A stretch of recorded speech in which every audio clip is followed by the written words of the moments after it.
Now, where there's three different categories for controls, there's actually different services that these controls can carry out. They could be preventative. You're trying to prevent something bad from taking place. So that's maybe why you put a firewall in place, or you write a policy. These are preventative in nature. You're trying to prevent something bad from taking place. Another one would be detective. Detective is after the fact. Something happened, and then you have to have some type of tool to gather the data to figure out what happened. So a detective could be like an IDS or reviewing logs. Then there's corrective. There are corrective controls. For example, if let's say a workstation got a virus, antivirus software can be configured to actually clean that file. That would be corrective. It's correcting the file and removing the virus information from it. Now, a deterrent is another example. And deterrent means that you're trying to deter or tell somebody, look, we're serious about our security, so don't even try to break in here. And some people have a problem distinguishing between like preventative and deterrent.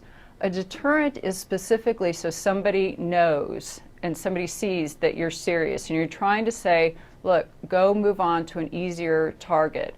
For example, like a beware of dog, that's a deterrent. Or some companies have like fences and a guard shack out front, and there's no guards in there. There never has been, but that guard shack has been there specifically to be a deterrent so people think that they can't come directly in.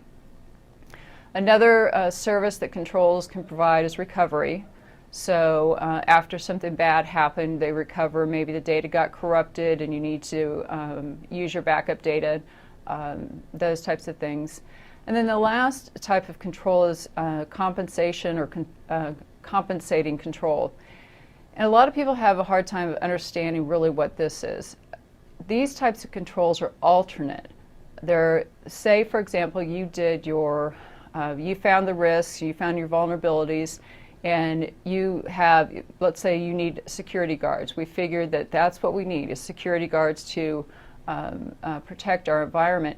But security guards are really expensive. And you did a cost-benefit analysis, and you figured out that security guards actually cost more than the potential loss. So you come up with another type of a control, compensation for that one.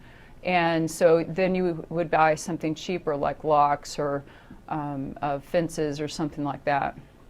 So that's very common, is where you think about one type of control that needs to be put in place to provide some type of protection, but either it costs too much, the countermeasure costs too much, or that countermeasure can actually interrupt business functions, so you can't use that type of countermeasure. You have to go to another way. And that's a compensating control, when you have to go to like the secondary alternate control.